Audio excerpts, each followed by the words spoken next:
All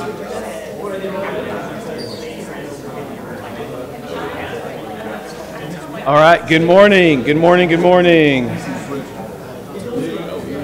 I would apologize for taking so much time, but I'm not going to apologize. I really enjoy walking around and looking at all the different classrooms. I love going down and taking a moment down the children's hall. I'm not creeping on your kids, but just say hi, fist bump everybody. Really cool thing. Eastside Church of Christ is here. They brought their youth group up here to do a tour of WT. That's pretty neat. So have you ever heard of that before? A college group or a high school group going, do you have a baby yet? That's a big false alarm last week, buddy. Did a lot of praying. You know what I'm saying? Like, I'm tapping out one day. It's working. Okay. Okay. So yeah, have you ever done that? Have you ever heard of that? A youth group going to a place and doing a tour? Oh, you have? Yeah, they went to Harding. Well, you went to the Lord's country, I understand, but like everybody should take, it's like Mecca. Everybody should go at least once, you know. Where's this at? Where's the Graham? Yeah. I know the question, but so Chris said Dallas area. He thinks he's lying, and so I really don't know. Graham. Where? Graham? We know Graham. We do know Graham. We know East Side. Not the Dallas area. It is not even close. So Chris was off, really off. So that is, yeah, from Graham. I didn't know that. I didn't realize it was Graham. Cool. All right. We are coming to an end of this. Somebody asked me how much more are we doing, and not much. We're about coming to an end of our study of marriage. And so we've been going through, some of you are fairly new still, and we're going through our book, Love and Respect by Dr. Emerson. And then what we're going to do is finish, and I want to know, where do you want to go from here? What do you want to study? I always give the opportunity to the class and what you want. Parenting. Maybe. Yes? Pretty. Give me 2025 on that one. What I'm trying to do, let me just be very specific on that. Every year I want to focus something on the family. So this 2024 was marriage. Next year I will do another class on parenting. And actually I probably won't do it on my own. Yeah, we need more practice at that. It's not because we want to kill our kids sometimes, but yeah. That's why we need a class. Well, Jay just volunteered. Jay, anybody who is older and who have had 20-something-year-olds. Yeah, you can take the toddler for a couple days. A little share her. So if this is like hands-on parenting, you want to experience it again, babysit, and so we'll figure out that time. Yeah. So that's 2025. So give me that into 2025. I do want to look at that. But I'm also going to be looking at possibly into the future when it's looking at family. It will be a much smaller class. It's going to be much smaller. I'm going to look at marriage with people who are divorced and who have experienced that and living within that. How do you parent within that culture, in that whole makeup? That's a lot it's a lot different if you haven't experienced it. So that class won't be for everybody, but there are so many people who are living through that, and how do you handle those situations? So that will also be in the future. So that's family in the future. Anything you want to study. It can be the book of a Bible. Or study something topical. It's fine as well. I want you to know that right now, so if you want to finish up here, I know David Lowe is doing a New Testament survey class in the chapel, and I know Mark Andrews in the future will be in the auditorium, and he'll be doing the book of Genesis. And that should be starting after Glenn Kluge's done his class, and I forgot what it was called, Experiencing God? Something like that. And so that Experiencing God, and so when he finishes that class, I think next month, I believe, or maybe November, Mark Andrews will be studying Genesis. So kind of give you an idea what's going on around us. Okay, suggestions? Looks like you get to pick. I made a suggestion to Sally, the 7 churches of Asia. I don't know if that would be something that you want to sit down and walk through. Has it been a while since you looked at that? I don't know. I haven't been here that long, so. Wow, the blank looks is just. Detroit, 7 churches It's a great choice? Okay. Anybody else? Anything? I think it'd be interesting, and one of the things I'm looking into right now is the apostles, which is a lot of reason why, that's what I base my faith on, a lot of it, because when Christ was crucified, they scattered like 12. Yeah. When they saw him resurrected, they stuck. Yeah. Many of them martyred. Yeah, that's good. You want to teach a class? No. Okay. I think it would be really good. I think you'd be really good at it. Yeah, I'm here every fourth week. Hey, I am looking for someone to teach for me at the end of the month, the very last Sunday of the month. If you want to teach, please come and tell me. I will be at the Harding Lecture, so I'm going to Mecca. Oh, when I get close, all you hear is, oh, when we get there inside the city limits. And so we're going to lectureship, and so we're looking for, I'm looking for someone to teach my class in a couple of weeks, okay? All right, so we're coming to the end of this whole study. We are not talking about the subject we talked about last week. We are finished with it. We're moving on. And so What was that? Would you like to, we're not recapping that subject because we do have some people who have never. do you have a video or anything? Oh, Jay, you're my favorite. Okay. So he really does a great recap. Did you guys read that last chapter? I believe it's like, what, chapter 22 in the book? You guys doing your reading still? I love the blank expressions. So go ahead and just, Sally told me that she wished this chapter was chapter 1 because he does such a fantastic job of kind of just walking through it, and it had probably the best understanding of both sides of couple and chairs. And when I listened to it and I reread it, she was right. I really wish that was chapter 1 because when we started talking about unconditional love and unconditional respect, I mean, I felt the tension, in the room. But when you understand where he's coming from and what he's talking about, man, it just makes a lot of sense. And so when we had talked about this, let's do a quick review. And then I think next week we'll have some fun, okay? Yeah. All right, here we go. So do you want to have fun? Is it okay if we just kind of let loose a little bit? We'll think about Jesus, but... What's that? I'll try to loosen up and not be my serious self. I want you to know he told me he sat behind me in case you wanted to throw anything at him. All right, so we're going to talk about the guys' side. So this is the guys, and what did we learn? How are we supposed to love our wives? C means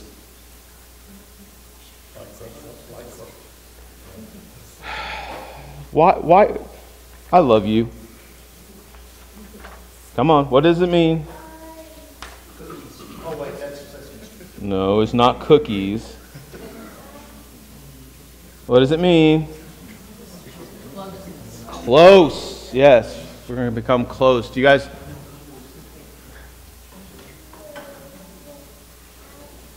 It's chapter 15. Y'all look quick. It is chapter 15. I am going to look as well, so I know. So, okay, so C, O, C, then O. What is O? Yes, openness. All right, so, okay, if you look in the book, in chapter what? Is it chapter 23? Chapter 22, he gives a great synopsis. So if you have your books, open to chapter 22, and he walks through this. So the first, what does it mean to be closeness? What are we supposed to do as guys? How do we become close? What does he say? Do you remember? Just give me a synopsis, a couple words, or a sentence, or just a few words. What is he talking about here? It's moving toward her. What do you mean by that? To connect with her and reassure your love for her.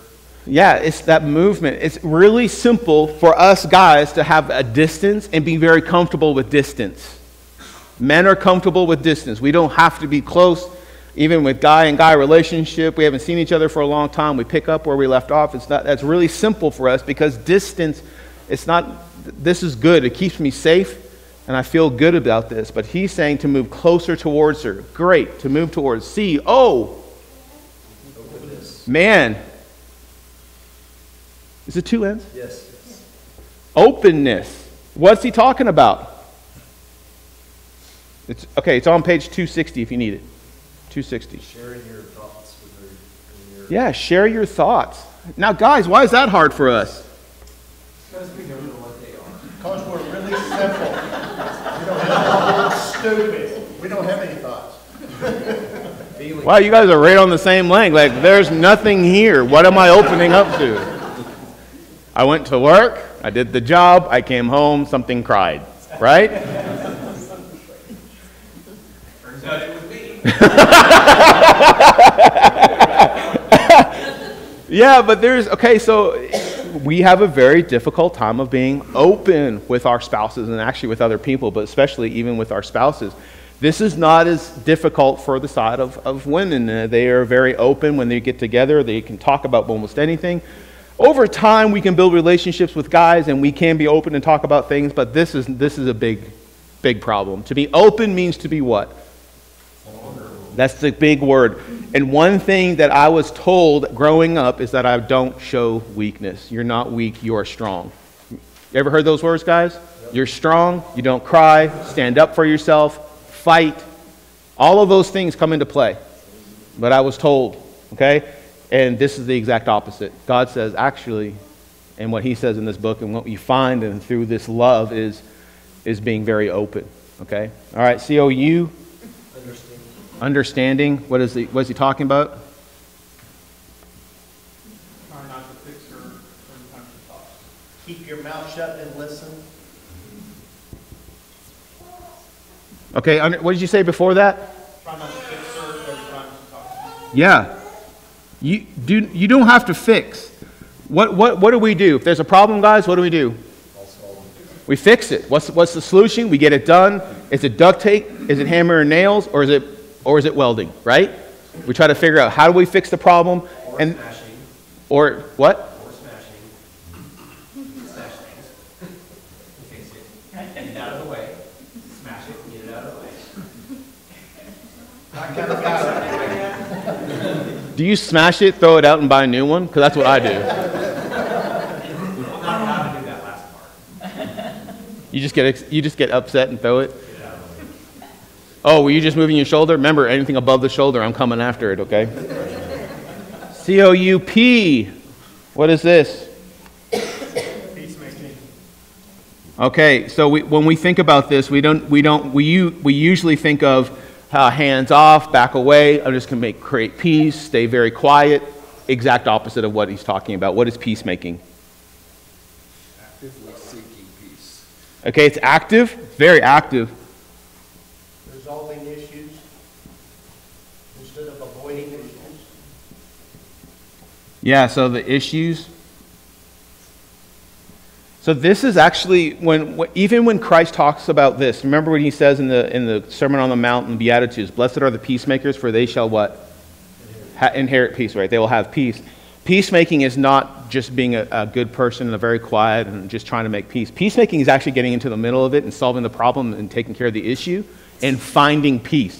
So this is peacemaking. Even when Jesus uses the word for peacemaking, blessed are the peacemakers, they are extremely active. They're jumping into the middle of it because we want to resolve the problem. The only time you're actually going to have peace is when you resolve the problem.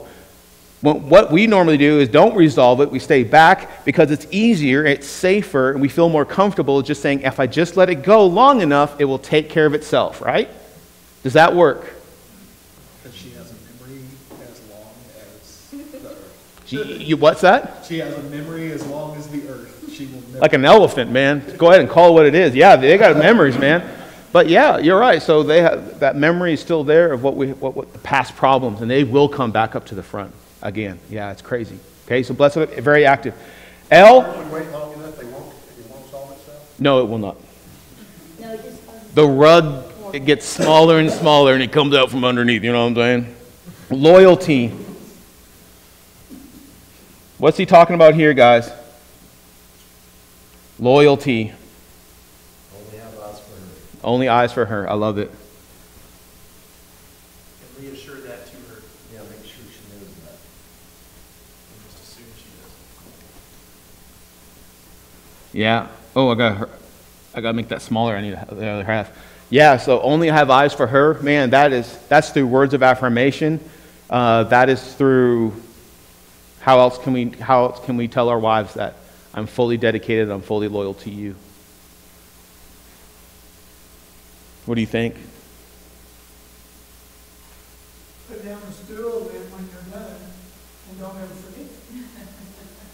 This row is just gonna be fun today, isn't it? Hey, you know what?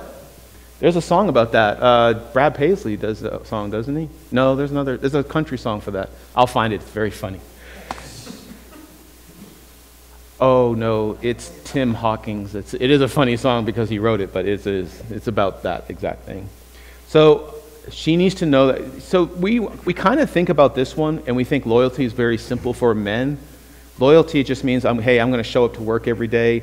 I'm going to do my job every day. Becomes very superficial because of what we do. But loyalty to her is so much more. It's more than just doing the right things. It's making sure we demonstrate to her why we are doing those things as well. So it is talking and expressing, coming back here, being open, a closeness and an understanding. It is coming into her life and knowing that she needs to know that your eyes are for her only. You're not going anywhere. You're not looking anywhere else. And so this is a total loyalty. And so then we have E. And what's our E? Okay, what does that mean? Putting her up on a pedestal. Yeah. Honoring her. Yeah, lift her up. I want to see what he says. Always know how to treat her. Put her the highest value of hers as a person. Hey, John, I said also need occasionally flowers. We can talk about it later. How do you know? How do you know I hate giving flowers? Oh. It is.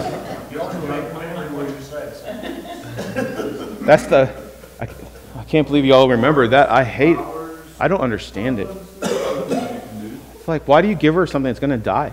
Give her a plant. You don't know her. That dies too. Hey, John. Okay. You gonna die? Me sooner than later. As long as flowers live, they're beautiful, they smell wonderful, they're a joy. Come on. Because she might give you flowers and it might be a threat.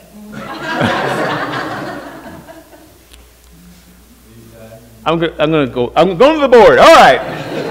On the other side for the ladies. Okay, guys, this is us, and we used to have this little, coming close, being open, understand, be peacemaking, loyal, but we're not going to do that on this side because we know how the chapters end. So, C. It's chairs that it represents on this side. 6 things on this side. Chairs, what is it? Okay, remember, when he uses these very, to me, words, I wish he kind of used something different for us to understand, but this is something that he needs. What was he talking about when it comes to this word conquest? It's not a negative connotation to this. What is it? The importance of work. What's that? The importance of work.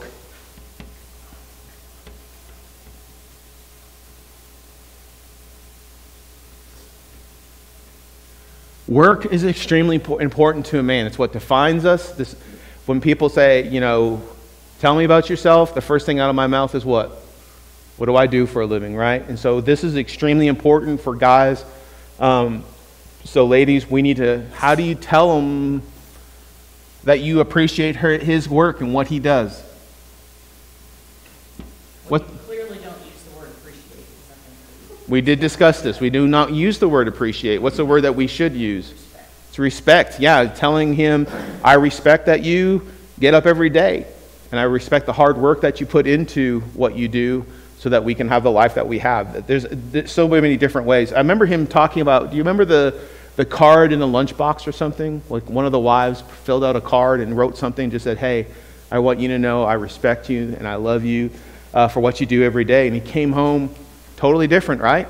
Because we need to hear this. This is important to us. H. Hierarchy.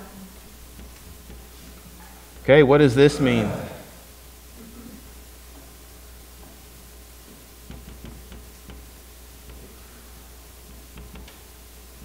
Desire to protect, right? And provide. Okay, this is not a hierarchy of I'm better than you, okay? But what he was talking about in these chapters is that we have a desire to protect and to provide for our family. When we're not able to do that, our self-esteem goes very low very quickly, okay? It hurts. We question ourselves. We question our ability. We question who we are. We question some of our core values. And so having that appreciation from our wives of saying, hey, I see how you want to protect us and how you want to provide for us is extremely important, okay? Let's go on, because I want to cover some other stuff today. What's next? A, which means... Okay, what did he talk about? Thank you. Did you turn that on? 100 times thank you. I thought I was just sweating because I got to get flowers this week. What was he talking about on this authority? Again, we're not just talking about this hierarchy of me, man, you, woman. That's not what he's talking about. What was he discussing in this authority? Responsibility. It's the responsibility.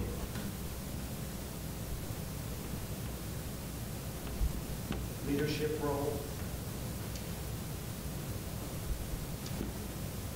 It is that leadership. I don't know if I spelled that right or not. I remember when I was writing that down, I think I told you this. Remind me if I told you this. But I remember the day that I was going to marry Sally, and it was just a few days before that. My dad finally found some time, and he talked to me, and he says, do you understand the responsibility you're taking on? I said, yeah, Dad, I understand. Like I haven't been married before. I was married before. And he's like, no, this is Sally. Do you understand the responsibility you are taking on? I said, well, what do you mean? He goes, well, you're going to go to work and you're going to work hard because I know who you are. And I know you have the desire to protect and to provide that. And all those kind of things. That was the easy side of this.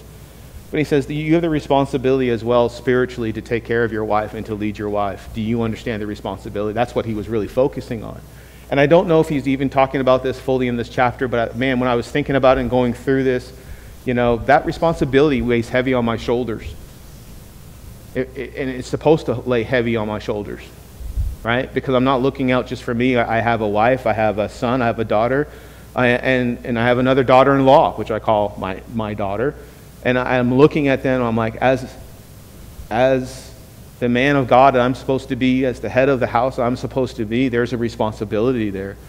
And I sure would love to hear from my wife saying, you're doing a good job, right? And to lift me up in those ways.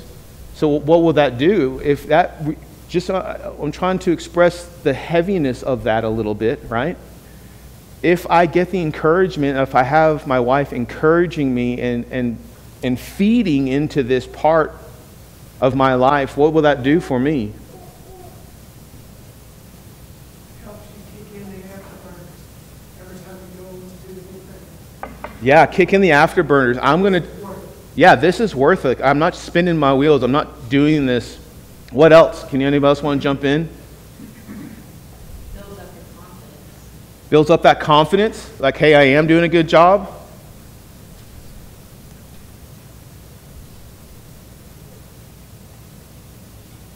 Anybody else? Responsibility here is, and also, he was also talking about let him lead. There are times I know I drive my wife nuts, but she is an amazing, amazing person. She will tell me her opinion, and we will talk about it, but she also lets me lead in that family. And so she understands that responsibility and that authority. So many times within relationships and such, it's we're not going to do this, we're not going to do that between the husband and wife. And a lot of times what I found through counseling is the guy will just get to the point of just say, just do what you want to do, and we'll do it. And I see that a lot within relationships. I'll just do what just whatever. And we come to the point, even guys will justify that happy wife, happy life, right? What does that really mean? I'll just give her whatever she wants. She's happy, I'm happy, and tomorrow's going to come. And that's not what we're talking about here, okay? And so allow him to lead. Not saying you don't have an opinion, or my wife doesn't put in her opinion. No, not at all. And I listen. Where are we over here? I listen. But incredible thing that Sally does for me in our marriage is that she wants me to lead, and she says, lead. Okay. Again, it goes back to then I take that what my father's told me, that responsibility, and I take it very serious, then I'm going to do the best that I can. Not that I don't lean on my wife, C-H-A-I. But allow him to lead. We're on I, insight. What is he talking about?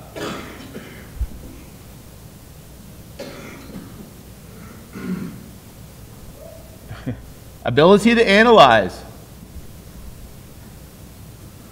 And do you remember what he was talking about there? I really liked it. We have the ability to analyze as well. We have thoughts. Allow us to express those thoughts. Okay? Anybody like me, I'm not slow as in like an idiot, but slow I have to think things out. Anybody else there? Okay? Give me a minute. I want some insight as well. Relationship.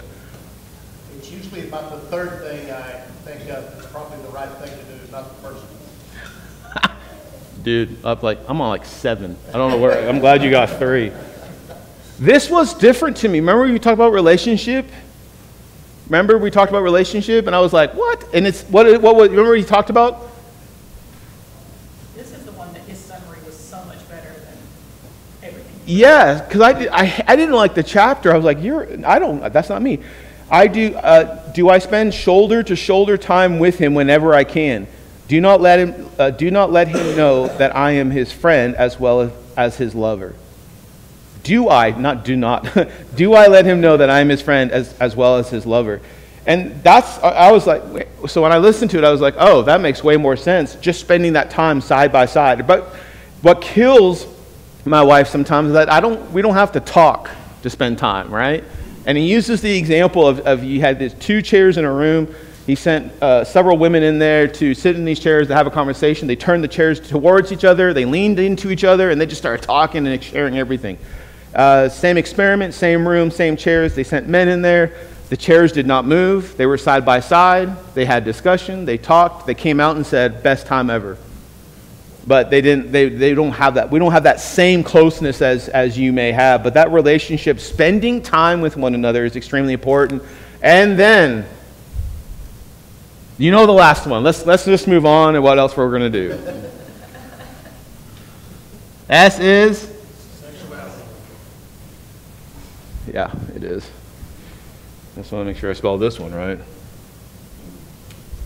And we talked about it, and we're not going to talk about it today because Barry is not here, and he is one of my favorite people when he starts talking about this stuff. For those of you who kept on reading and went to the end of the chapter, that was chapter 22. This is chapter 23 that I think that we're in right now, or chapter 22. Is there anything that he said in this chapter that just kind of hit you?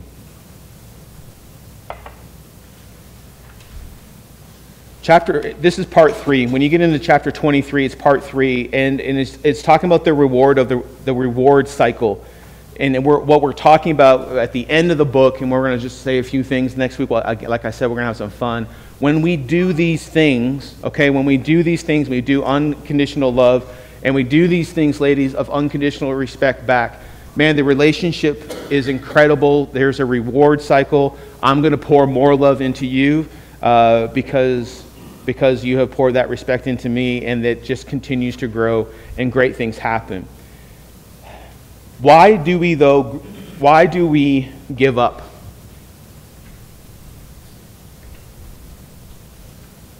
Because, look, I'm going to be honest. I'm not going to say names, but there have been people that have been in our class, but we've been studying this for several months now, and walked away and said, I don't see the point.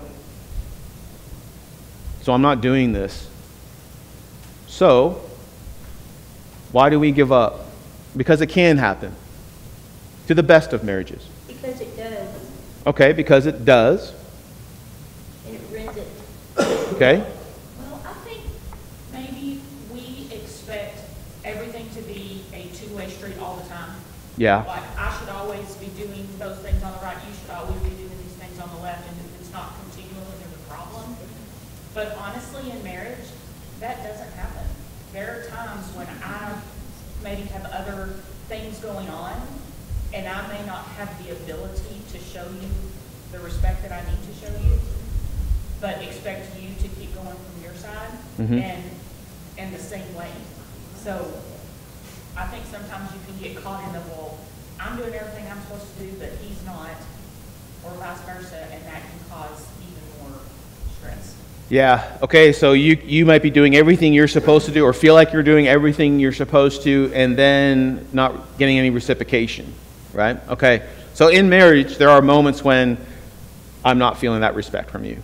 There are times in our marriage that I'm not giving the love that I'm supposed to. It could be a lot of different factors going on in life. It could be work-related, could be child-related. Could be just that you're mad at one another because of something happened between the two of you, right? That happens. Did you know that happens in marriage? You want to know the other piece of advice my father gave me before I married her? Pick a fight. I was like, what? And he goes, have you fought her? You know, fought, not like pow, pow, but like verbally. And I go, Dad, I love her so much. He goes, pick a fight. He goes, you need to know how she fights. Because if she fights and walks away, let her keep walking. What? He goes, let her keep walking. But if there's a difficulty and then you work through it, you keep that one. Have you given that advice to your sons and your daughters when they're dating? I have. To my daughter. If there's something going on, he goes, I'm out of here. Let that boy walk. Because he won't stand with you in the future. Find the guy who's going to stand with you and work through it. Okay? And so, I don't know why I talked about that. Why did I go there? Because there are times when we might even have issues and we're not pouring into this. Well, and there's really times like in our marriage, like, for example, when I lost my dad, and it was like a whole 6 weeks process. I was not emotionally in a state to be able to give to you what Yes. I needed to give to you. But I expected that to come Absolutely. from you. Yes. And sometimes people can't let go of that. Right. That's a great example. Great example. I think we have to be willing to cut each other some slack Yes. in a marriage, because there's times, like Sally was saying, there's times when one of us is struggling Yeah. with work or a parent or something like that, and the other one needs to know that, hey, my needs might be on the back burner for a month or 2, but I've got to keep, doing my part, Yeah. and eventually that will come back. And he uses throughout the book, do you guys remember, you need to remember that your husband or your wife is a good-willed person. Like they're not looking to hurt you, they're good-willed. There's just something not there. And maybe it's just a lack of communication and you gotta come back and go, hey, I'm just not feeling this right now. And the other person goes, holy moly, you're right. I'm sorry, we get lazy, right? We get lazy too. And hey, I need to pour back into there. I'm sorry. And that great communication. But if you also recognize, when I recognized Sally was going through a very difficult time, you recognize that as a husband or a wife, and then you continue to pour. So one of the things I really liked what he talked about in chapter 23 as well is that it takes time, right? It takes a ton of time to figure this out. All right? We've been married almost 17, right? We passed 17 last month. Yes, 17 wonderful, wonderful years. If you asked about our marriage, don't say anything, Jay. I'm trying to get by the moment. If you look when we were married, like 5 or 6 years in, it looks a lot different today, right? Marriage is a continual process. It can continue to get stronger. But when we're starting this, if we're doing this from the very beginning, this takes time. This takes a learning curve. I've tried to put some of these things into action, and I've literally just asked Sally, is this working? Do you like this or do you not like this? And a couple times she was like, I don't know why you're doing this. Can you stop? And then she goes, oh, I recognize you're doing this, but no. Okay, I needed to know that. So there's other ways I can pour into her love tank. Remember that? And so I'm trying to figure that out. So I try things and I work on things. We communicate. And I want to do the best that I can, and Sally's done the same, going the other way. But it takes time going through this. It's not going to happen quickly. I think we live in a society of a fast food society when it comes to everything. It comes to our spirituality. It comes to our relationships. It comes to all these different things. I want to learn it, and I should get it right now. And that just doesn't work that way. It takes time to work through these moments, okay? One thing that stood out, of course, I'm listening to it, so I finished the book, and hopefully this isn't like next week, but one thing that there's two things that stood out, that I thought was really interesting. When, one of them was like, why aren't you doing this? I think it was a lady who talked about it, and she said, because I'm afraid of what can happen. Why are you not doing it? Because she was afraid of what was going to happen. Yeah, go ahead, keep going. I just want to make sure they heard it. And I thought that was, it's like, you can have all these changes, and it's like, I don't know if I want this change. Or, you know, Yes. I thought that was interesting. Like, man, you can have an even better marriage, and but I somewhat relate to that, you know, of like, you know, what would it be if we did all this? And do I really, is it going to be as good as they say? I Yeah. thought that was really eye-opening, because, like, honest. Yeah, I think she said, I'm comfortable with the relationship where it is. We have an understanding with one another, and this is what I know, and I'm okay with this. Yeah, kind of. Called being complete in your brokenness is what that's called. You're complete, I'm happy, I'm broken, I understand it, I can function in this spot, so I will be complete in my brokenness.